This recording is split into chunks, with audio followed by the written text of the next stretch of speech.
보여드린 페이퍼가 물론 글씨가 상당히 커서 그런 것도 없지 않지만 거의 12페이지에 해당하는 분량입니다.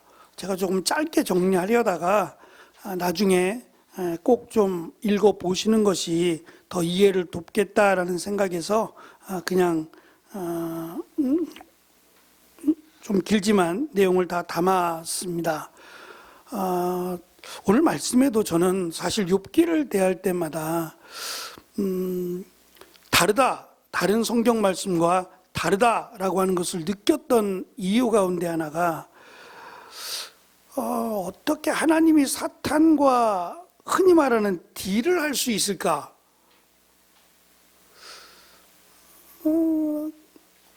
타락한 천사가 사탄이라고들 설명을 하는데요.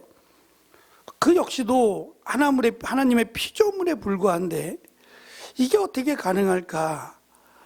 1차 지금 하나님이 사탄이 하나님에게 그가 괜히 하나님을 경외하겠습니까? 그가 하나님을 괜히 믿겠습니까? 라고 하며 1차 시험할 것을 하나님께 원했고 1차 시험이 1장 내용만 보면 실패했어요. 실패했는데 두 번째 또다시 하나님에게 요구하지요. 그의 몸을, 그의 육체를 한번 쳐보면 그가 육체에 대한 소망을 잃어버리면 아마 하나님을 저주할 겁니다. 그랬더니 하나님께서 한번 해봐라. 그러나 그의 생명은 건드리지 마라고 하셨어요. 그러자마자 그의 머리 끝에서 발끝까지 온몸에 이 종기라고 표현된 염증이라고 해야 됩니까? 종기 같은 그래서 나중에는 기와 같은 거로 긁어야 돼요. 이게 그냥 잠깐 하고 말 게 아니라 그냥 계속해서 그러니까 어떻게 되겠냔 말이에요, 몸이. 그러니까 그런 과정 가운데서 우리의 이 관점은 욥이 끝까지 믿음을 지킬까? 욥이 하나님을 원망하지 않을까? 라고 하는 기대도 가져봅니다. 1장에서 사실은 자기 육신의 어떤 질병이나 고통보다 더 사실은 큰 고통은 1장에 있었어요. 자녀들이 몇 명이라고요? 자녀들이 10명이에요. 근데 이 10명이 한꺼번에 죽어요. 그리고 이제껏 그가 모았던 모든 재산을 다 잃어버립니다. 그러니까 이제 남은 게 아무것도 없어요. 건강도 잃었고, 그리고 자신의 사랑하는 자녀들도 다 잃었고. 근데 첫 번째 1장에서의 첫 번째 그 사탄의 시험 속에서의 고백은 주신 이도 하나님이시고 걷어가신 이도 하나님이시다라고 하는 고백이었단 말입니다. 그리고 이제 두 번째 시험은 사실 첫 번째에 비하면 막 한 80%를 가져가 버렸다면 이제 나머지 20%가 욥의 건강에 대한 문제였어요. 그 욥의 건강에 대한 문제를 욥을 시험했는데 안타깝게도 3장으로 넘어가 보세요. 11절, 12절, 13절은 내용이 중요해서 다음 주에 다루도록 하고 3절을 보겠습니다. 1절, 2절, 그냥 3절까지만 같이 읽습니다. 시작. 그 후 욥은 입을 열어 자기의 생일을 저주하며 이렇게 말했습니다. 내가 태어났던 그날이 없었더라면, 아들을 가졌다고 말하던 그 밤이 없었더라면. 여기서 사탄이 그렇게 원하던, 그토록 원하던 자기가 태어난 날, 누가 태어나게 했어요? 자기를 누가 태어나게 했냐고요? 욥의 고백에 의하면 하나님이 자기를 이 땅에 태어나게 한 거예요. 그러니까 자기를 저주한다는 얘기는 누구를 저주하는 거예요? 자기를 태어나게 하신 하나님을 저주하는 거예요. 지난주에도 제가 거듭 말씀을 드렸습니다만 이 내용이 참 심상치가 않아요. 그래서 이것은 특별한 목적을 가진 하나님을 아는 지혜, 하나님을 아는 지식을 바탕으로 믿음을 가져야 된다. 예를 들면 오래됐습니다만 세월호 사건 기억하시죠? 너무도 안타까운 아이들의 생명이 많이 잃었어요. 그것 때문에 또 나라에 큰 어려움도 있었지만 이것에 대해서, 세월호 사건에 대해서 그냥 안타까워하고 애도하고 또 슬픔을 당한 가족들을 위로하고 그랬으면 얼마나 좋겠어요. 근데 이 강단에서 이 말씀드린 원인 없는 결과가 없다라고 하는 것 때문에 얘네들이 괜히 이런 죽음을 맞이했겠느냐라고 하는, 마치 욥에 대해서 하는 것처럼 저주받은 거다. 아이들이 저주받아서 이렇게 심판받아 죽은 거다 라고 하는, 대부분은 아닙니다만, 대부분은 아닌데 몇몇 사람들이 이 욥기에 대한 말씀을 자칫 오해를 하는 바람에 원인 없는 결과가 없다, 왜 하나님이 그렇게 심판하셨겠느냐, 그들이 죄를 지어서 그런 것이 아니겠느냐라고 하는 말로 또 하여튼 기독교가 이 부분에 또 물매를 맞은 적이 있어요. 문매를 맞았어요. 잘못된 생각이죠. 근데 여기에 대해서도 동의하거나 나도 그렇게 생각한다라고 말하는 이들도 또 있었단 말입니다. 이것은 하나님을 몰라서 그래요. 그래서 이 부분을 우리가 함께 깨달아 알 수 있는 좋은 말씀이라고 생각합니다. 그래서 조금 더 설명을 드려야겠다라고 하는 마음에 페이지를 조금 더 늘린 겁니다. 내용을 잠깐 보시면, 세상 도처에 일어나는 고난과 재난은 때로 우리가 갖는 믿음의 뿌리를 흔들어 놓습니다. 세상의 수많은 비극과 고난을 보고 경험하면서 우리는 선하시고 전능하신 하나님이 어떻게 악을 허용하시고 믿는 자로 하여금 고통 가운데 두는지를 의아하게 생각하고, 그래서 현실과 신앙의 괴리가 깊어가면서 우리의 믿음은 흔들리게 됩니다. 세상을 사는 누구나 악과 고난을 경험하지 않는 자는 세상에 없고, 법 없이도 살아가는 착한 자의 망함과 고난이 있다면 악한 자의 흥함과 형통함도 있습니다. 우리는 나쁜 사람의 형통과 착한 사람의 고난이란 모순을 하나님의 행하신 일은 모두 옳다라고 하는 신앙으로 풀려고 합니다. 왜 믿는 자에게 까닭 없는 고난과 어려움 또는 악이 임하는가? 그리고 악과 고통을 막아주어야 할 사랑과 선의 하나님은 어디 계신가에 대한 답을 욥기가 우리에게 내려준다 생각합니다. 하나님을 믿는 신실한 성도라고 해서 주변에서 유행하는 전염병에 감염되는 것에서 열애되지 않으며 대형 사고와 세월호 같은 재난에서 무사하여 구사일생을 하지만은 않습니다. 그러니까 믿는데, 하나님을 잘 믿는데 왜 이런 고난이 오냐? 결론부터 말씀을 드릴게요. 우선 욥이 했던 고백이요,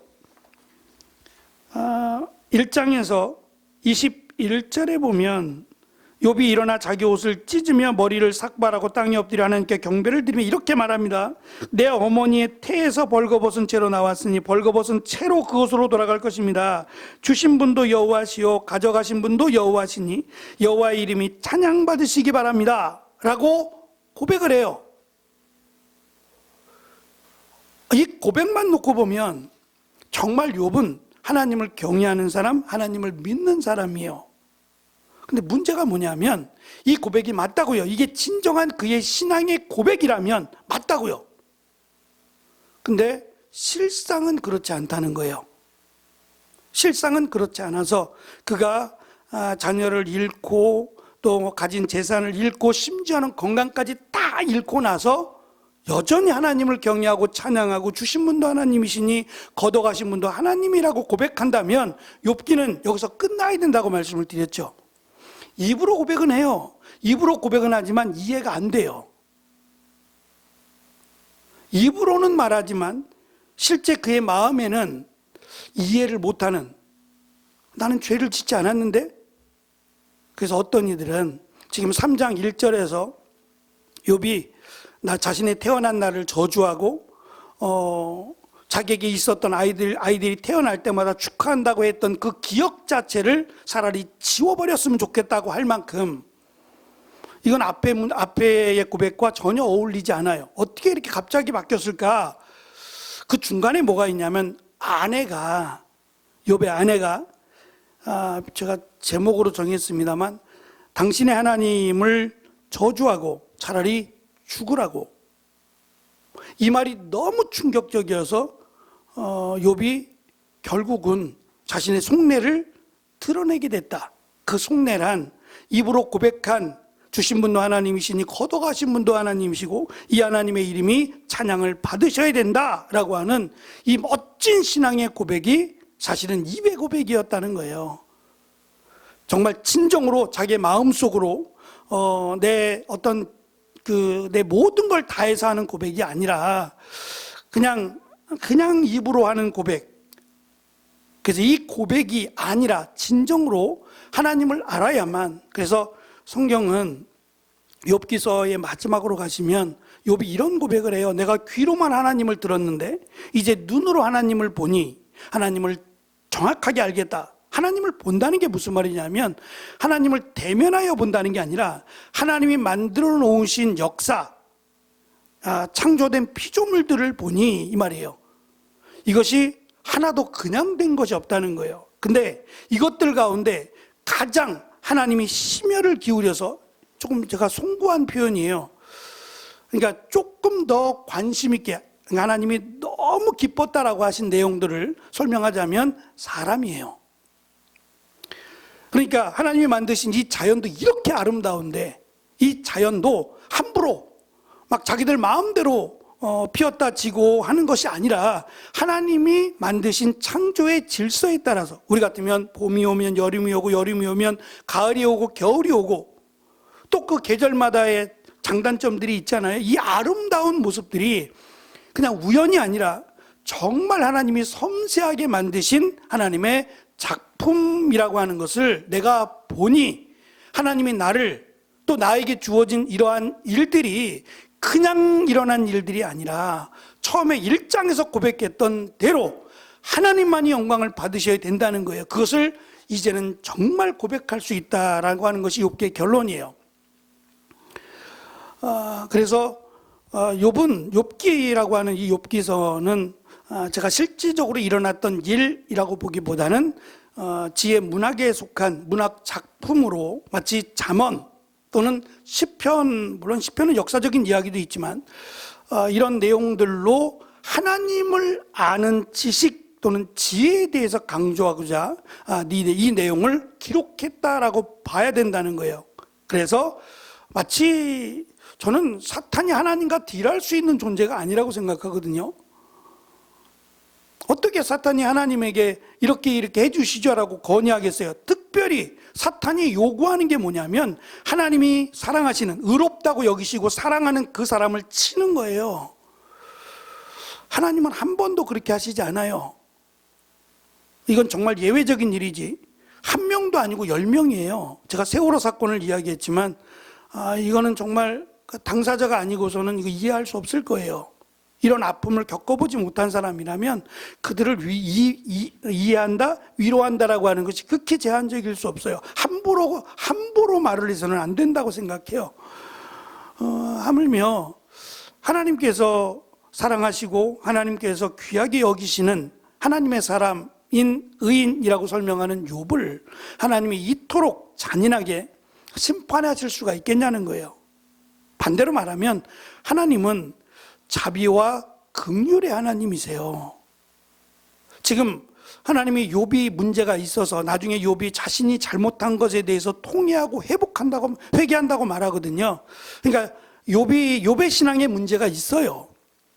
그 부분을 가르쳐주기 위해서 욥기가 진행되어 가고 그것을 깨닫고 나서 욥이 철저하게 자신의 무지했음을, 하나님을 알지 못하면서 마치 하나님은 이런 분이야 라고 착각하며 했던 고백들이나 이제 그러한 모습들을 철저하게 회개합니다. 만약에 하나님이 정말 심판하시기로 했다면 욥을 심판해야죠. 자녀들이 아니라 욥을 심판했어야 되죠. 또 욥을 조롱하는 3명의 친구들이 나오잖아요. 이들의 생각이 지금 사탄이 요구하는 생각들이에요. 그리고 이들의 생각이 당시에 욥과 욥을 비롯한 당시의 사람들의 또는 당시의 이스라엘 백성들의 생각이라고요. 그러면 하나님이 하나님의 생각과 다른, 하나님을 전혀 알지 못하는 이들의 하나님의 이름을 만으로 여기는 이 세 명을 심판했어야죠. 근데 하나님은 이들을 심판하지 않아요. 오히려 욥을 통해서 용서를 해주시죠. 그러니까 어디에도 1장을 제외하고는 심판의 내용이 없어요. 죽이지 않는다고요. 심지어는 제가 안에도 내용을 적었습니다만 하나님 자신이 우리의 죄를 대신하여 죽기 위해서 인간으로 오신 거예요. 그래서 수치와 모욕을 당하시고 십자가에 달려 죽으시고 부활하심으로 우리에게 구원의 길을 허락하신 분이란 말입니다. 이러한 하나님이 지금 실제적으로 욥이 죄가 없다라고 하시면서도 사탄이 그렇게 요구하니까 욥의 자식들 10명을 다 죽인다? 이거는 정말 이해하기 참 어려운 내용이 될 수밖에 없습니다. 내용을 조금 더 보시면 2페이지 세 번째 단락입니다. 자기 백성의 환난을 막아주실 전능하신 하나님이 계신데 그 백성의 성도가 까닭없는 환난과 고난이 임하면 선하신 하나님이 정말로 존재하는지 의심하게 됩니다. 더 나아가 하나님께서 세상을 진정 의로움으로 다스리시는지 회의하게 되고 이런 의문도 신앙에 대한 도전으로 다가옵니다. 성경은 하나님의 생각과 우리의 길이 다르다는 것을 말하고 우리의 생각과 길보다 높다라고 말합니다. 3페이지 중간에 있는 이사야 55장 8절과 9절의 말씀이에요. 같이 읽어보겠습니다. 시작. 내 생각은 너희 생각과 다르며 내 길은 너의 길과 다르다. 여호와의 말씀이다. 하늘이 땅보다 높음같이 내 길은 너희 길보다 높으며 내 생각은 너희 생각보다 높다. 이 말은 비교할 수 없다는 거예요. 비교할 수 없고 하나님이 되려고 하는 것 자체가 죄가 됩니다. 그 중에 대표적인 것이 판단하고 재판하는 일이에요. 이건 정말 조심해야 되는, 법으로 이것을 간주하는 것 외에 우리가 함부로 사람을 판단하고 비판하는 것은 내가 하나님 자리에 서는 거예요. 이런 부분은 정말 조심해야 된다고 말씀을 드렸고, 예수님은 우는 자와 함께 울고 웃는 자와 함께 웃으라고 했어요. 우는 사람을 이 사람은 죄가 있어서 이런 고난을 당해서 그렇게 말할 게 아니라 함께 울어주라는 거예요. 하나님이 왜 이렇게 하셨는지 모르잖아요. 우리가 할 일은 함께 울어주고 함께 웃어주는 일이 같은 공동체가 해야 될 일임을 예수님 말씀하셨어요. 내용을 좀 읽어보시고 5페이지로 넘어가면 무엇이 문제인가? 첫 번째 참소의 결과 1장에서 사탄은 욥의 소유를 쳤으나 욥은 계속해서 하나님을 경외하고 순종합니다. 두 번째 참소를 통해 이제 그의 소유가 아닌 그의 육신, 즉 그 자신을 치료합니다. 이는 하나님을 믿었던 욥이 환난으로 인해 하나님을 떠나 사탄에게 내어준 바 될 것을 기대하는 말입니다. 그러나 하나님은 욥을 사탄의 손에 붙이지만 그의 생명은 해하지 말 것을 명하십니다. 이것도 저는 이해가 안 됐어요. 왜냐하면 병든 자를 고치시는 건 물론이고 예수님은 죽은 나사로도 살리셨어요. 그래서 저는 한편으로 1장에서 10명이 죽고 마지막 42장에서 새로운 10명을 주셔요. 그래서 기대하기는 10명이 살아났나?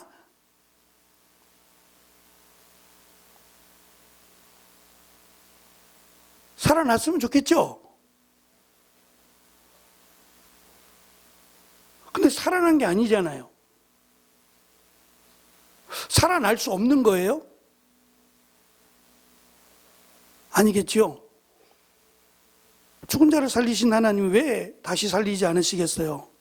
그래서 이 부분은 말씀드린 지혜 문학으로 보는 것이 훨씬 더, 그러니까 목적이 거기에 있지 않아요. 그거를 설명하는 데 목적을 두고 있지 않다는 거예요. 그러니까 그런 부분을 설명하는 것이 목적이 아니라 다른 목적이 있어요.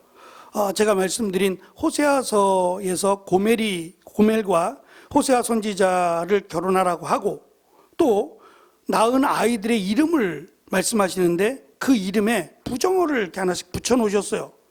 하나님의 백성이 아니다. 하나님이 너와 함께하지 않을 것이다라고 하는 끔찍한 이름들이에요. 얘가 뭔 잘못이 있다고요? 그렇지 않겠어요? 얘가 무슨 잘못이 있길래 애 이름을 이렇게 이름을 적는 경우가 어디 있어요? 잘못은 부모가 있는데 아이들한테 이름을 하나님이 함께하지 않을 것이다라고 하는 이름을 붙이는 사람이 세상에 어디 있어요? 마찬가지로 욥기 마지막에 가시면 역시 아들 7과 딸을 3을 주시는데 이 딸들의 이름이 나와요. 아들들의 이름은 또 안 나오고요. 그래서 이 모든 걸 종합해 보면 이 이름들을 통해서 강조하고자 하는 뚜렷한 이유가 있을 거라는 거죠. 욥기에서도 욥을 제외한 물론 친구들의 이름이 나옵니다만 아내의 이름도 나오지 않고요. 또 한 가지 이 아내가 욥을 저주하고 하나님을 저주하고 죽으라고 말하고 사라진 것처럼 나오지만 사라지지 않습니다. 넘겨보시면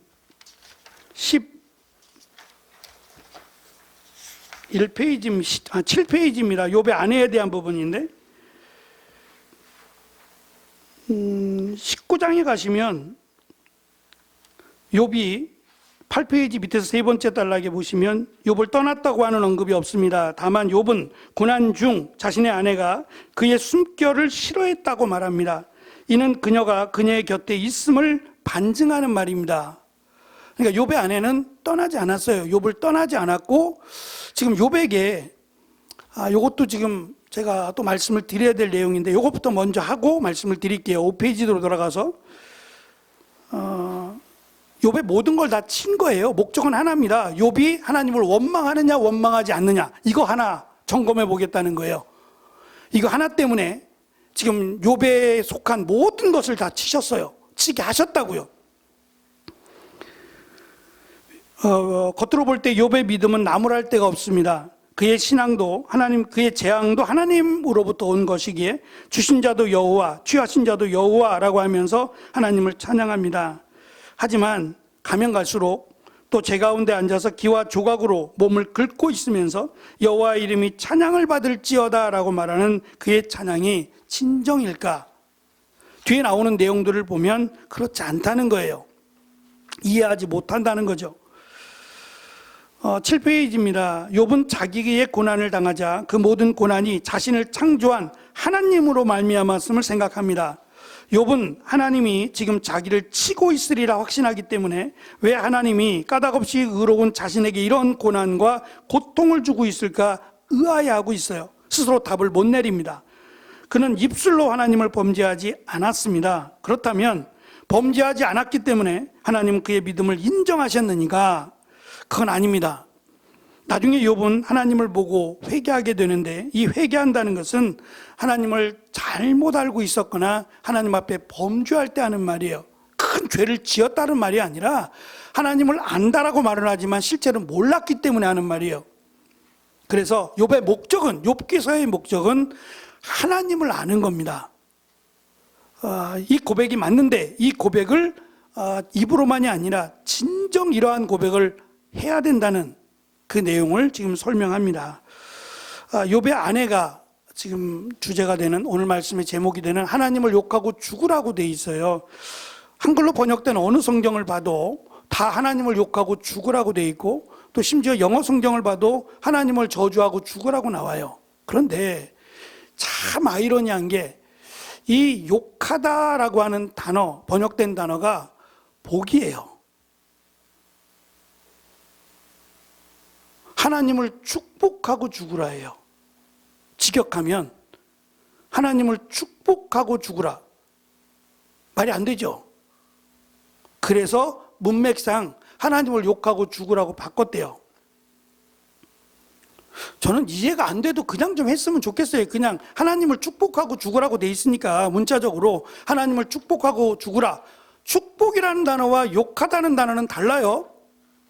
단어 하나가 2개의 뜻이 있고 3개의 뜻이 있는 경우가 있는데 어떻게 축복하고 욕이 헷갈릴 수가 있겠냐 말이에요. 그렇지 않아요. 절대 그렇지 않습니다.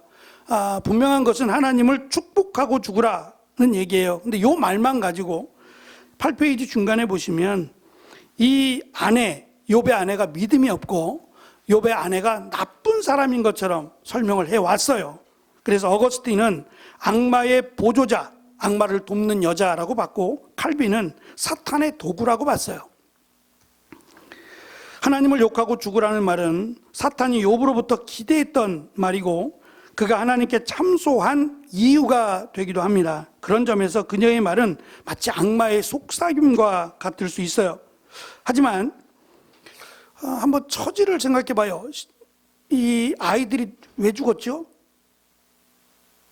지금 욥의 고백을 통해, 남편의 고백을 통해서 보면 하나님이 주셨고 하나님이 걷어가셨다고 설명하고 있어요.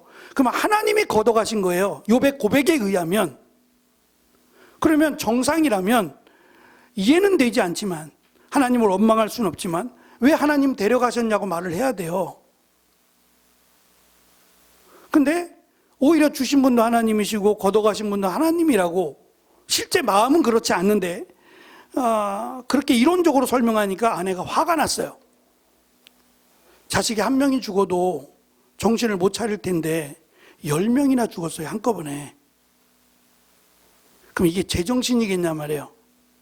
더군다나 아내도 하나님을 믿지만 욥과 같이 믿는 건 아닌 것 같아요. 근데 욥이 믿는 하나님이 이런 하나님이라면 그냥 하나님은, 그럼 하나님이 축복을 받으시지, 하나님이 다 하시는 거니까 하나님은 그냥 축복 받으시고 당신은 뭐 할 게 없잖아, 하나님이 다 하시니까. 그러니까 당신은 그냥 죽어. 살아서 뭐해? 하나님이 다 하실 건데 살리는 것도 하나님이 하시고 죽이는 것도 하나님이 하시면 당신은 할 일이 없잖아. 그러니까 당신은 그냥 세상 살아가야 될 이유가 없네? 그럼 죽어야지 라고 말한다는 거예요. 9페이지 밑에 보시면 욥의 아내의 말은 하나님이 그 백성에게 재앙과 고난을 주시는 분이 아님을 반증하는 말이기도 합니다. 그렇다면 욥이 하나님을 오해한 것에 비해서 아내는 하나님의 성품을 더 잘 알고 있는 셈이 됩니다. 말씀드린 하나님을 욕하고 죽으라는 그녀의 말에서 욕하다라고 하는 단어가 축복하다라고 하는 단어예요. 축복을 저주로 번역한 겁니다. 차라리 하나님을 축복하고 죽으라는 거예요. 근데 실제로 죽으라고 했겠냐 말이에요. 당신이 말하는 그 말대로라면 하나님은 이렇게 해도 축복받으시고 저렇게 해도 축복받으시고 당신은 살아야 될 이유가 없지 않느냐라고 하는 비꼬는 말이에요. 정신 차리라고 하는 말이죠. 어쩌면 그 말에 정신을 차리고 욥이 3장에서, 물론 친구들의 말도 있습니다만 3장에서 자신의 태어난 날을 저주하고 아이들의 생일을 챙겨주던 그 아름다운 추억을 사라지게 해달라고 기도해요. 이건 이해가 안 되죠. 1장에서 그가 고백했던 주신 분도 하나님이시고 걷어가신 분도 하나님이시니 하나님만 찬송을 받으셔야 된다라고 하는 고백이 무색하잖아요. 전혀 앞뒤가 안 맞는 고백이 된단 말이에요.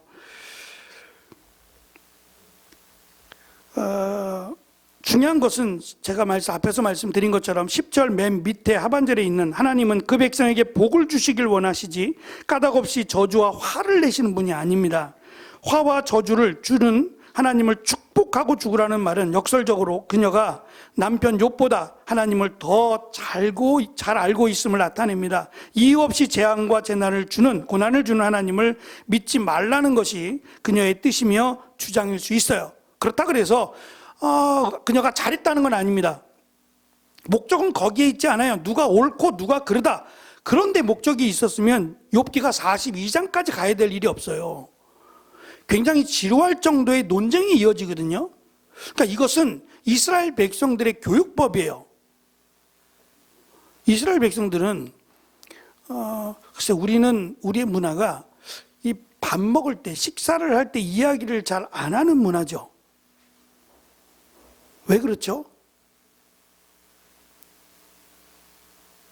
왜 밥 먹을 때 이야기를 못 하게 했죠?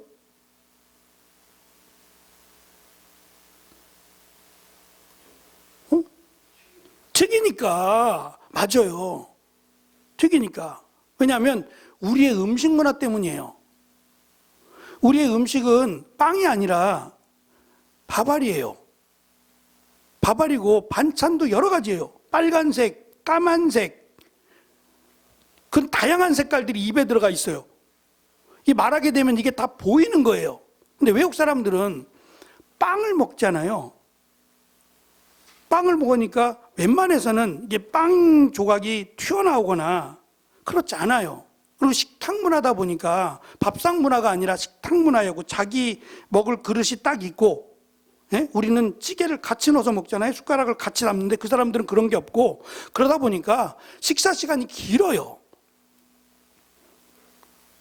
우리는 식사 시간이 세계적으로 제일 짧대요. 그래서 이건 사람마다 좀 차이는 있겠지만 짧답니다. 먹는 것에만 집중하는 거예요. 밥 먹을 땐 딱 밥만 먹는 거예요. 근데 그들의 문화는 식사의 문화가 대화하는 거예요. 식사하면서 기분이 좋아지죠. 그래서 한동안 이렇게 뜨거웠던 전도 프로그램이 뭐냐면 식사를 대접하는 프로그램이에요.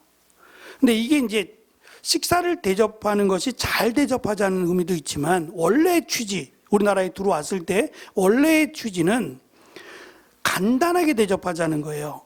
간단하게. 왜냐하면 먹으면서 대화하는 게 먹으면서 화내는 사람은 없거든요.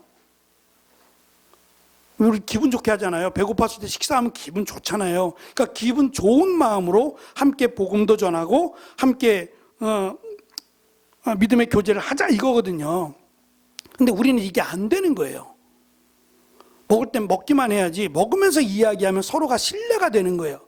그러니까 이것도 프로그램이 안 맞아요. 그래서 우리나라는 프로그램을 바꿨어요. 밥을 먹을 땐 밥만 먹자로.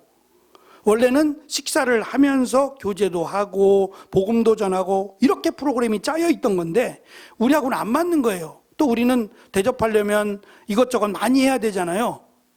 그릇수가 얼마나 많아요. 그러니까 하나 먹기도 힘든데 4개, 5개, 6개, 7개, 8개를 먹으려니 집중해야 되는 거예요. 그러니까 밥 먹으면서 얘기할 틈이 없죠. 이걸 먹어야 되니까. 그러니까 이 대화라는 게 불가능한데 이스라엘은 식사 시간이 길어요. 2시간에서 3시간 정도를 해요. 그러니까 먹는 게 목적이 아닌 거예요. 먹기도 하지만 먹으면서 오늘 하루 동안 있었던 이야기들, 자신들의 삶을 나누고 서로 격려하고 위로하고 하는 문화예요. 이것이 고스란히 지금 이제 대화를 통해서, 좋은 대화는 아닙니다만 이런 대화들을 통해서 답을 찾아가게 만들어요. 그러니까 이들의 문학이 그렇다고요. 이스라엘의 삶이 이렇게 대화하기를 좋아해요. 오랫동안 대화하고 서로 간에 대화하면서 답을 찾아가고 그것들을 고스란히 담아서 하나님이 이렇다라고 답을 내려주는 게 아니라 스스로 답을 찾아가게끔, 틀리면 틀린 대로 논쟁하게 하고 서로의 답들을 찾아가게끔, 문제가 뭔지, 그래서 읽는 사람을 통해서 나도 여기는 동의해. 근데 이 부분은 좀 아닌 것 같은데? 라고 하는 고민을 하게 만든다는 거예요. 그래서 내용이 길어요. 자칫 지루해 질 수 있어요. 우리의 느낌에는 답부터 내리지? 뭐 이렇게 많아, 내용이, 과정이. 근데 이들은 과정을 중요하게 여겨요. 제 기억으로는 뭐 많은 건 아닙니다만 아이들이 이제 하경이가 초등학교를 다닐 때 외국인 학교였으니까 3학년, 4학년쯤 됐을 거예요. 외국인 학교를 다닐 때 시험을 봤는데 산수예요, 산수. 산수 시험인데 그 시험을 제가 볼 땐 틀렸어요. 답이 틀렸어요. 근데 이 틀린, 우리 같으면 그냥 답이 틀렸으면 X예요. 틀린 건데 선생님이 물어보더래요. 너 왜 이렇게 썼냐고. 그랬더니 얘가 이걸 이야기한 거예요. 이렇게 해서 자기는 이렇게 생각했다. 정답이에요. 이해가 되세요, 이게? 이게 어떻게 정답이에요? 틀린 거지. 2 더하기 2는 4지 왜 2 더하기 2는 2예요?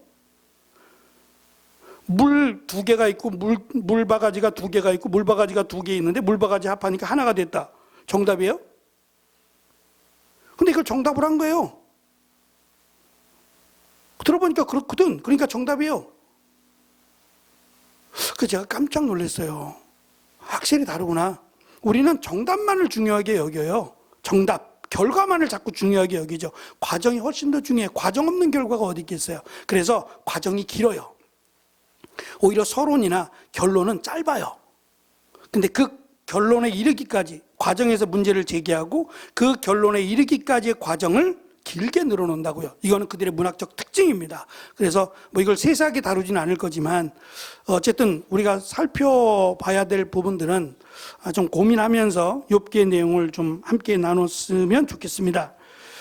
11페이지 이제 결론적으로 가면 11페이지 두 번째 단락입니다. 욥은 자기가 당한 물질적 손실과 자식의 죽음, 자신의 육신의 고난 때문에 이 세 가지가 물렸어요. 엄청나죠? 이 세 가지 때문에 생애를 저주하는 모습과 태도에서 내면적으로는 하나님보다 자신을, 하나님보다 세상을 더욱 사랑한 자라고 하는 걸 보여줘요. 사실 말씀드린 것처럼 그가 주신 분도 하나님이시고, 우리가 어머니에 나올 때 아무것도 가지고 나오지 않았으니 아무것도 없이 가는 게 마땅하지 않느냐. 참 지혜로운 말이고요. 그가 적절하게 말을 했어요. 근데 이게 사실은 그냥 할 수 있는 말이 아니에요. 그냥 할 수 있는 말이 아니죠. 정말 이것이 그의 신앙의 고백이라면 박수 쳐줄 만하다고요. 정말 대단한데 실제는 우리가 살펴보면 그렇지 않다고요. 감당이 안 되죠. 그래서 그는 원망을 해요. 근데 이 원망을 놓고 지금 네가 하나님을 원망했으니까 내가 실수했네, 내가 너 잘못 봤네 라고 하시면서 만약에 욥을 저주하시거나 욥을 심판하시는 게 아니라니까요. 목적은 가르쳐 주시는 데 있어요. 하나님에 대해서 가르쳐 주심으로 욥이 진정으로 1장에서 했던 이 고백을 정말 할 수 있도록 하나님을 알게 하시는데 목적이 있다라고 보시면 돼요.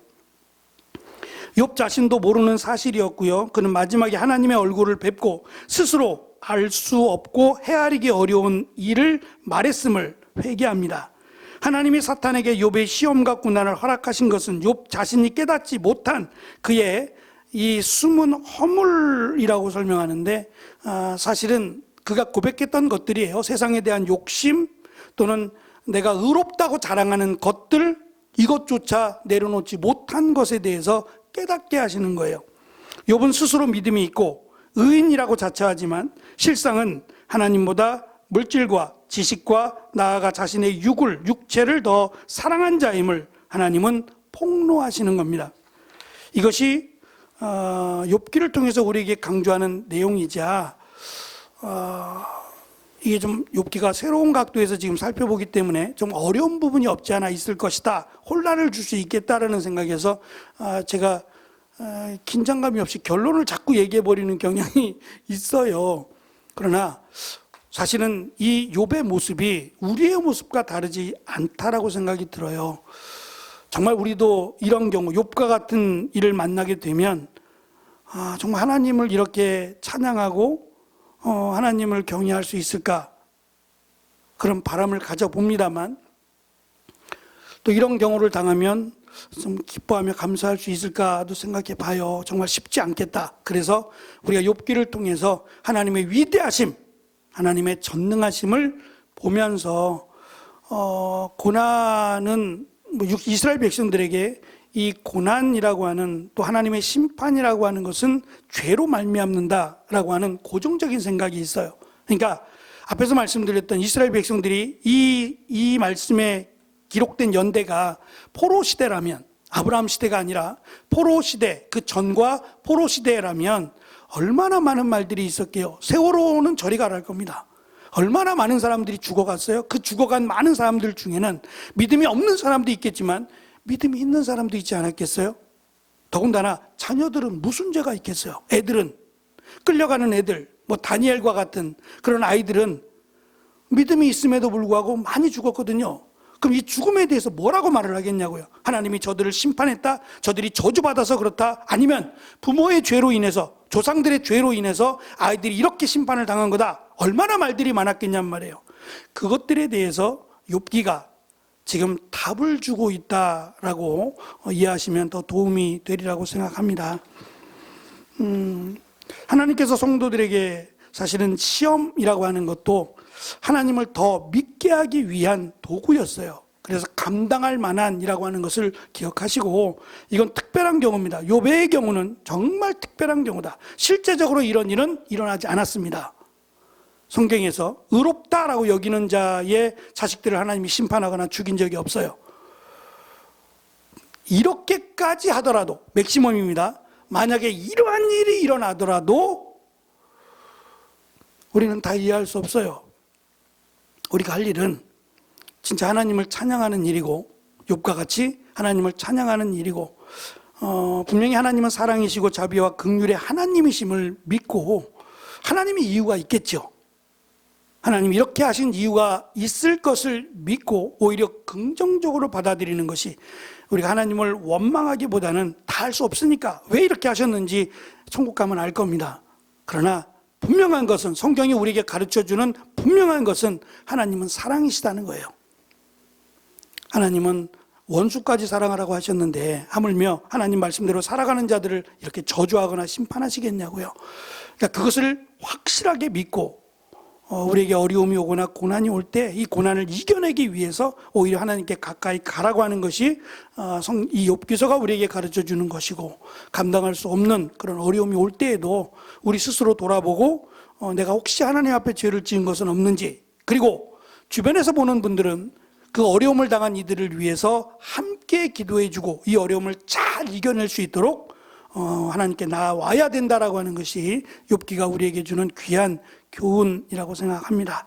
다음 주에는 욥의 친구들의 이야기들을 통해서 저들의 생각, 또 저들이 하나님에 대한 평가를 하고 있는 어리석음들을 함께 살펴보겠습니다. 기도하겠습니다.